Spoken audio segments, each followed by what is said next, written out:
Everyone, welcome to the current affairs class. और आज के क्लास में हाल के दिनों के जितने भी इम्पोर्टेंट करंट अफेयर्स हैं जो आपके एग्जाम के दृष्टिकोण से महत्वपूर्ण रहने वाले हैं, उन सारे प्रश्नों को आज के वीडियो में शामिल किया गया है।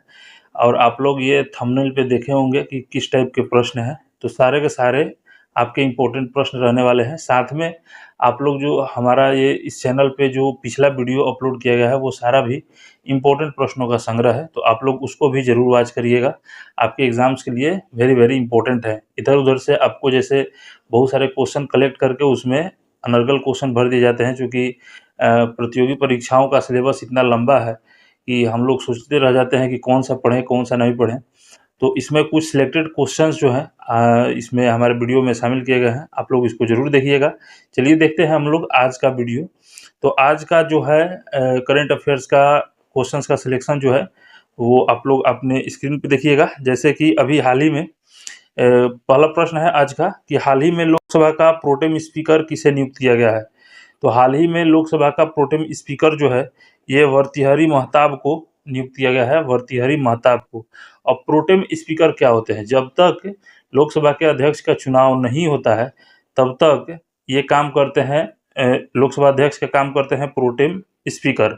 और प्रोटेम स्पीकर जो बने हैं भर्तृहरि महताब बने हैं, और ये संविधान के अनुच्छेद 95(1) के तहत इनको लोकसभा का प्रोटेम स्पीकर यानी ये कहिए कि लोकसभा का उपाध्यक्ष बनाया गया है।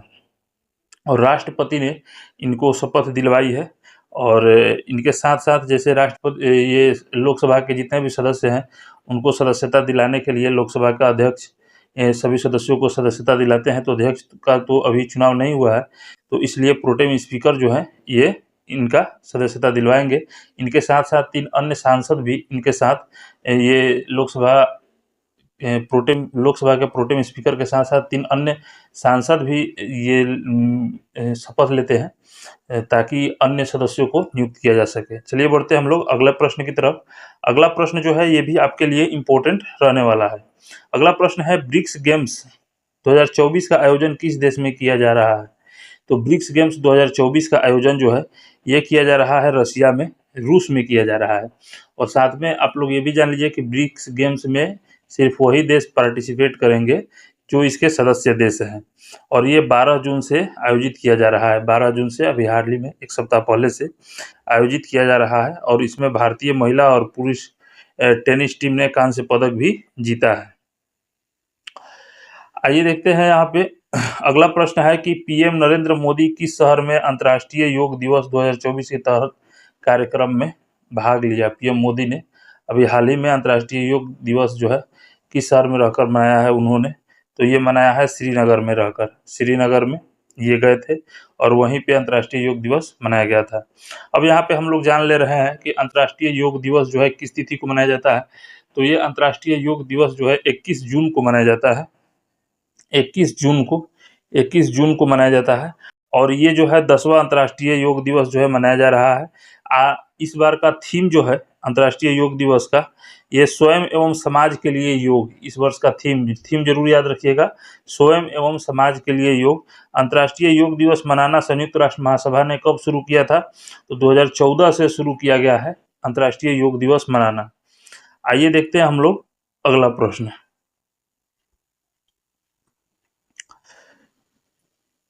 विश्व शरणार्थी दिवस प्रतिवर्ष कब मनाया जाता है। तो विश्व शरणार्थी दिवस जो है 20 जून को मनाया जाता है, विश्व शरणार्थी दिवस। और ये 1951 की 50वीं वर्षगांठ पर पहला विश्व शरणार्थी दिवस 20 जून 2001 को मनाया गया था। विश्व शरणार्थी दिवस 20 जून 2001 को मनाया गया था। होता यह है कि जैसे अभी आप लोग ये एक फिल्म आया था जिसमें दिखाया गया था कि यहाँ के कुछ पंजाब के लोग या अन्य देश के लोग, अन्य राज्य के लोग, हमारे देश के अन्य राज्यों के लोग जो है बिना वीज़ा लिए अन्य देश में चले जाते हैं, तो वो शरणार्थी बन जाते हैं वहाँ के। तो वही है विश्व शरणार्थी दिवस जो है ये मनाया जाता है 20 जून को। विश्व शरणार्थी दिवस 20 जून को, ये भी याद रखिएगा, विश्व से 20 जून को मनाया जाता है। और ये जो है एक ऐसी दुनिया के लिए जहाँ शरणार्थियों का स्वागत है, ये इसका विषय है, थीम है विश्व जून दिवस के लिए। यहाँ पे दिया गया है, नीचे में ध्यान दीजिएगा। तो हम एक बार यहाँ पे ये टिक कर दे रहे हैं, एक ऐसी दुनिया के लिए जहाँ शरणार्थियों का स्वागत किया जाता है, एक ऐसी दुनिया के लिए जहाँ शरणार्थियों का स्वागत किया जाता है। जूम कर दे रहे हैं, शायद इसमें आ जाए। जूम करने के बाद हाँ, यहाँ पे देखिए, एक ऐसी दुनिया के लिए जहाँ शरणार्थियों का स्वागत किया जाता है। 2024 का विषय है, थीम है ये। ठीक है, चलिए बढ़ते हैं हम लोग अगले प्रश्न की तरफ। अगला प्रश्न है, संयुक्त राष्ट्र की किस संस्था ने ब्रिटिश अभिनेता थियो जेम्स को ग्लोबल गुडविल एम्बेसडर जो है नियुक्त किया गया है? ग्लोबल गुडविल एम्बेसडर जो है, ये किस संस्था ने ब्रिटिश अभिनेता थियो जेम्स को गुडविल एम्बेसडर जो है नियुक्त किया है? तो ये यूएनएचसीआर ने किया है। यूएनएचसीआर ने इनको नियुक्त किया है, थियो जेम्स को, और ये गुडविल एम्बेसडर नियुक्त किया है। और ये जो है नियुक्ति विस्थापित लोगों की आवाज़ को बुलंद करने की दिशा में एक महत्वपूर्ण कदम, जो विश्व शरणार्थी दिवस मनाया जाता है तो बहुत सारे लोग जो हैं विस्थापित कर दिए जाते हैं, उस कंट्री के द्वारा हटा दिए जाते हैं। ऐसे लोगों को देखने के ये देख-रेख करते हैं, ऐसे लोगों की सेवा करते हैं। तो इस कारण से यूएनएचसीआर ने इनको गुडविल एम्बेसडर जो है नियुक्त किया गया है। विश्व शरणार्थी दिवस आप लोग याद रखिएगा 20 जून को है। चलिए आगे बढ़ते हैं हम लोग। अंतर्राष्ट्रीय योग दिवस 2024 का थीम क्या था? अभी हमने हाल में बताया कि 21 जून को मनाया जाता है अंतर्राष्ट्रीय योग दिवस, और इसका थीम क्या था? तो आप लोग ऑप्शन दिया हुआ है 4 ठो, इसमें देखिए। ऑप्शन बी जो है आपका सही होगा, स्वयं एवं समाज के लिए योग। ये अंतर्राष्ट्रीय योग दिवस 2024 का थीम है। अगला प्रश्न देखते हैं कि प्रधानमंत्री नरेंद्र मोदी ने किस राज्य में नालंदा विश्वविद्यालय परिसर का उद्घाटन किया है? प्रधानमंत्री नरेंद्र मोदी ने, ये अभी हाल ही में इन्होंने नालंदा विश्वविद्यालय परिसर का उद्घाटन किया है। तो किस राज्य में इनका उद्घाटन किया है? तो ये बिहार राज्य में। आप लोगों को पता होगा कि नालंदा विश्वविद्यालय जो है विश्व का सबसे पहला आवासीय विश्वविद्यालय है, और ये बौद्ध भिक्षुओं के द्वारा वहाँ पे शिक्षा ग्रहण प्राप्त करने के लिए किया जाता था। और उस समय का एक विश्व का जाना-माना बहुत बड़ा विश्वविद्यालय था। और ये जो है इसकी स्थापना किए थे कुमार गुप्त ने। यहाँ पे देखिए कि यहाँ पे उसका जो है सारा डाटा जो है यहाँ पे हमने लिया है। यहाँ पे थोड़ा-सा अभी इसके बारे में देख लेते हैं कि कौन-कौन जो है ये इसके उद्घाटन परिसर में कौन-कौन शामिल हुए थे। तो ये नरेंद्र मोदी के साथ थे बिहार के मुख्यमंत्री नीतीश कुमार, विदेश मंत्री थे एस जयशंकर, और यहाँ के राज्यपाल भी थे राजेंद्र आर्लेकर जो थे, ये भी मौजूद थे। यहाँ पे देख लीजिए कि जो हमारा नालंदा विश्वविद्यालय था प्राचीन, उसका लंबाई था 240 मीटर और चौड़ाई जो था 490 मीटर था। 12 हेक्टेयर में बना था, यानी कि करीब 30 एकड़ में बना हुआ था। 12 हेक्टेयर यानी 30 एकड़ में इसका क्षेत्रफल था नालंदा विश्वविद्यालय का। और इसको बनाने वाले का नाम था कुमारगुप्त प्रथम। कुमारगुप्त प्रथम ने इसको बनाया था, और यह स्थापित किया गया था 5वीं शताब्दी में स्थापित किया गया था। और ये जो है इसको नष्ट किया 13वीं शताब्दी में बख्तियार खिलजी के द्वारा नष्ट किया गया था। आपके लिए ये क्वेश्चन जो है महत्वपूर्ण रहने वाला है कि किसने इसको स्थापित किया और किसने इसको ध्वस्त किया। ये जो है हमेशा एग्जाम्स में पूछा जाता है। तो नालंदा विश्वविद्यालय की स्थापना जो है कुमारगुप्त ने किया था, और इसको नष्ट किया था बख्तियार खिलजी ने। खिलजी वंश के शासक थे ये बख्तियार खिलजी। चलिए आगे देखते हैं हम लोग कि ये जो है तुर्की शासक बख्तियार खिलजी ने नालंदा विश्वविद्यालय में आग लगवा दी थी। और ऐसा माना जाता है कि इसमें इतनी पुस्तकें थी कि 3 महीने तक इसमें पुस्तकें जो है जलती रही थी। 3 महीने तक आग जो है उसमें लगी रही थी। और यहाँ पे बहुत सारे बौद्ध भिक्षु और धर्माचार्य को मार डाला गया था। इसमें करीब 10,000 जो है स्टूडेंट्स पढ़ते थे, और 1500 से ज़्यादा जो थे लगभग शिक्षक थे यहाँ पे नालंदा विश्वविद्यालय में। अगला देखते हैं, अगला प्रश्न है, ग्लोबल जेंडर गैप इंडेक्स में भारत की रैंक क्या है? ग्लोबल जेंडर गैप इंडेक्स में भारत की रैंक क्या है? तो ये जो है आपके लिए ये भी एक अच्छा क्वेश्चन है, अच्छे लेवल का क्वेश्चन है। इसको देखिए आप लोग।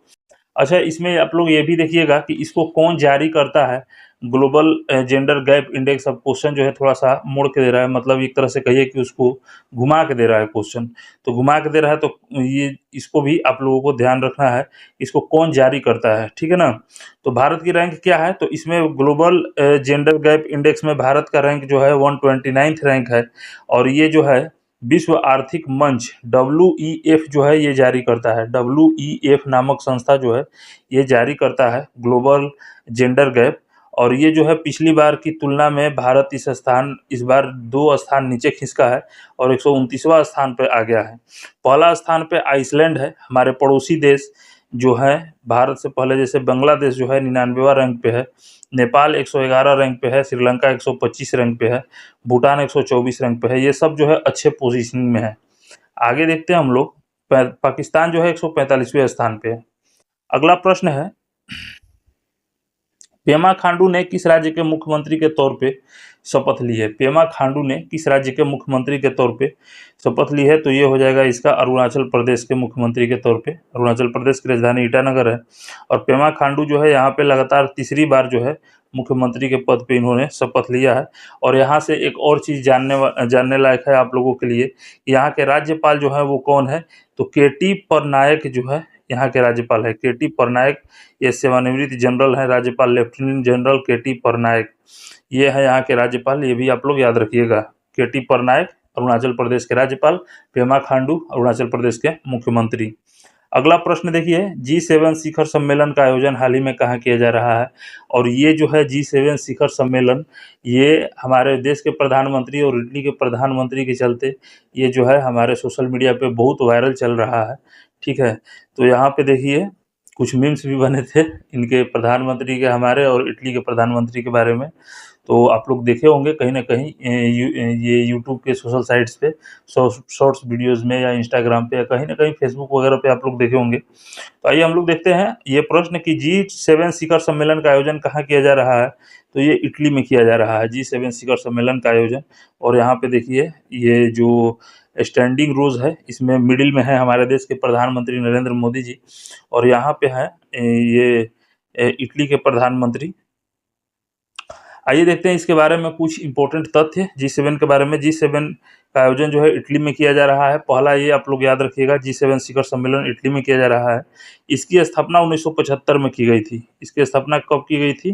तो 1975 में की गई थी। और 1990 के अंत में इसको G8 बना दिया गया था, जिसमें रूस को शामिल किया गया था। और फिर जो है 2014 में इसको, रूस को यहाँ से निलंबित कर दिया गया। 2014 में रूस को, जब क्रीमिया पर इसने कब्जा कर लिया रूस ने, तो रूस को फिर से निलंबित कर दिया गया। आइए हम यहाँ पे जानेंगे कि G7 में कौन कौन से देश जो है शामिल हैं, कौन कौन से देश शामिल है। सबसे पहले होस्ट कंट्री जो है G7 का, याद रखिए इस वर्ष का इटली है। और ये जो है वर्गो इग्नेशिया में हुआ है, वर्गो इग्नेशिया अपोलिया में। और इसके सदस्य देश जान लीजिए, Canada, France, Germany, Italy, Japan, United kingdom, United states और यूरोपियन यूनियन। ये 8 देश जो हैं ये G7 के सदस्य हैं। Canada, France, Germany, Italy, Japan, United kingdom, United states और यूरोपियन यूनियन, ये 8 देश जो हैं इनके सदस्य हैं। आइए अगला प्रश्न देखते हैं कि दुनिया के सबसे ऊंचे रेलवे पुल पर भारतीय रेलवे ने पहला ट्रायल रन पूरा किया, यह किस नदी पे बनाया गया है? तो एक तरह से ये आप ये कह सकते हैं कि दुनिया का सबसे ऊंचा रेलवे पुल जो है किस नदी पर बनाया गया है। तो ये बहुत दिनों से आप ये क्वेश्चन जो है पढ़ते आ रहे हैं, तो अब उस पर ट्रायल शुरू हो गया है। तो ये जो है चिनाब नदी पे बना है, चिनाब नदी पे, और ये कोंकण रेलवे के अंतर्गत आता है, चिनाब नदी पर बनाया गया है। ठीक है, और ये जो है 359 मीटर जो है ऊंचाई पे बना हुआ ये पुल है। और यहाँ पे देखिए कि एफिल टावर से भी ये 35 मीटर जो है ज़्यादा ऊंचा है, 35 मीटर एफिल टावर से भी ज़्यादा ऊंचा है। आप लोगों से एक गुजारिश है कि अगर आप हमारे चैनल पे नए होंगे तो हमारे चैनल को लाइक करिएगा, सब्सक्राइब करिएगा, और साथ में आप लोग जो हमारा पिछला वीडियो है वो आप लोग ज़रूर देखिएगा, क्योंकि उसमें भी सारा का सारा इम्पोर्टेंट क्वेश्चन, जो एक सप्ताह का लगभग सारा जितना भी इम्पोर्टेंट क्वेश्चन आता है वो सारा जो है हम एक ही वीडियो में कलेक्ट करके आपके सामने पेश करते हैं। तो चलिए आप लोग इसको देखते रहिए। फिर आगे देखिए आप लोग कि गांधी सागर वन्यजीव अभ्यारण्य हाल ही में चर्चा में रहा, यह किस राज्य में स्थित है? गांधी सागर वन्यजीव अभ्यारण्य जो है ये मध्य प्रदेश में है। मध्य प्रदेश के मुख्यमंत्री हैं डॉक्टर मोहन यादव। मोहन यादव के नेतृत्व वाली भाजपा सरकार ने 180 दिन अपना पूरा कर लिया है। और इस मौके पर भोपाल से पीएम पर्यटन हवाई सेवा का शुभारंभ किया गया है, और यात्रियों का बोर्डिंग पास भी वगैरह दिया गया है। तो ये जो है आपका गांधी सागर वन्यजीव अभ्यारण्य, हमको लग रहा है कि यहाँ पे जो डिटेल लिए हैं ये थोड़ा सा मिसमैच कर गया है। तो गांधी सागर वन्यजीव अभ्यारण्य जो है, जो कुनो राष्ट्रीय अभ्यारण्य था, उसके बाद जो है यहाँ पे चीतों को रखने के लिए ये दूसरा अभ्यारण्य बनाया गया है। चीतों को रखने के लिए दूसरा अभ्यारण्य जो है गांधी सागर वन्यजीव अभ्यारण्य बनाया गया है पुनः राष्ट्रीय उद्यान के बाद। आगे देखते हैं अगला प्रश्न, दक्षिण अफ्रीकी संसद द्वारा दक्षिण अफ्रीका के राष्ट्रपति के रूप में किसे पुनः निर्वाचित किया गया है? तो दक्षिण अफ्रीका के राष्ट्रपति हाल ही में कौन निर्वाचित किए गए हैं, पुनः कौन निर्वाचित किए गए हैं? तो ये सिरिल रामाफोसा निर्वाचित किए गए हैं पुनः। और यहाँ पे देखिए दक्षिण अफ्रीका ने 7वीं संसद की नेशनल असेंबली की पहली बैठक में शुक्रवार को अफ्रीकी राष्ट्रीय कांग्रेस के अध्यक्ष सिरिल रामाफोसा को दक्षिण अफ्रीका के राष्ट्रपति के रूप में पुनः नियुक्त किया है। पहली बार ये जो है 2018 में पदभार को संभाला था और ये दूसरी बार पदभार ग्रहण कर रहे हैं। इसके बाद यहाँ पे देख लीजिए कि दक्षिण अफ्रीका की राजधानी जो है कितनी है, तो दक्षिण अफ्रीका की राजधानी 3 है। पहला है प्रिटोरिया, केप टाउन और ब्लोमफोंटेन, 3 राजधानियाँ हैं। कार्यकारी राजधानी हम लोगों के लिए इंपॉर्टेंट रहता है, तो दक्षिण अफ्रीका की राजधानी जो है प्रिटोरिया, ये हम लोग याद रखेंगे। दक्षिण अफ्रीका की मुद्रा जो है ये रैंड है, राष्ट्रपति हैं सिरिल रामाफोसा, ये भी आप लोग ध्यान में रखिएगा। अगला देखिए जिमैक्स अभ्यास का कौन सा संस्करण साल 2024 में आयोजित किया जा रहा है? तो ये जो है आपका 8वां संस्करण है। 8वां संस्करण ऑप्शन सी जो है इसका सही आंसर है। जिमैक्स जो है ये 2024 में जो जिमैक्स का संस्करण हो रहा है, ये 8वां संस्करण है। भारत और जापान के बीच किया जाने वाला नौसेना अभ्यास है ये जिमैक्स। जिमैक्स के बारे में और एक्स्ट्रा तथ्य जो है यहाँ पे जान लीजिए कि जापान के योकोसुका में भारत जापान समुद्री अभ्यास जिमैक्स 2024 की शुरुआत की गई है। तो भारत जापान समुद्री अभ्यास है ये जिमैक्स, 8वां संस्करण है और जिमैक्स 24 की मेजबानी जापान मैरीटाइम सेल्फ डिफेंस ने किया था। ये भी याद रखिए कि इसमें पार्टिसिपेट करने वाला नौसेना जो है कौन सा है, तो INS शिवालिक जो है इसमें भाग लिया है, INS शिवालिक। और ये जो है इसकी शुरुआत 2012 में जापान में हुई थी। इसकी शुरुआत 2023 में पिछला बार जो है विशाखापत्तनम में भारतीय नौसेना द्वारा 7वें जिमैक्स की मेजबानी किया गया था। तो जिमैक्स आप लोग याद रखिएगा भारत और जापान के बीच है। एक देख लीजिए यहाँ पे युद्धाभ्यास रेड फ्लैग जो है ये किन देशों का ये जो है नौसेना अभ्यास है, सॉरी वायुसेना अभ्यास है युद्धाभ्यास। तो युद्धाभ्यास जो है भारत और अमेरिका के बीच का ये वायुसेना अभ्यास है, भारत और अमेरिका के बीच। और भारत और अमेरिका के अलावा सिंगापुर, ब्रिटेन, नीदरलैंड की वायुसेनाएं भी इसमें पार्टिसिपेट करती हैं और ये 4 जून से 14 जून तक आयोजित हुई है हाल ही में। तो याद रखिएगा युद्धाभ्यास रेड फ्लैग जो है ये किन देशों के बीच है, तो मुख्य रूप से याद रखिएगा भारत और अमेरिका के बीच वायुसेना अभ्यास है, ये भी याद रखिएगा। तो इस तरह से आज का करंट अफेयर्स का सारा प्रश्न जो है यहीं पे समाप्त होता है। और साथ में आप लोगों से एक आग्रह है कि आप लोग जो है पिछला वीडियोज़ ज़रूर देखिएगा, क्योंकि पिछला वीडियोज़ में भी आपके इस मंथ का जितना भी जो आप लोग देखते होंगे कि 50 या 100 या ये महामैराथन या जो भी है, तो उतना वीडियो तो लगातार कोई नहीं देखता है, लेकिन टुकड़ों में हम आपको बांट के छोटे वीडियो क्लिप्स में आपको सारा का सारा इंपॉर्टेंट करंट अफेयर जो है प्रोवाइड करते हैं। तो चलिए ये आज का वीडियो जो है कुछ लंबा हो गया है, फिर मिलते हैं हम लोग अगले वीडियो में। जय हिंद।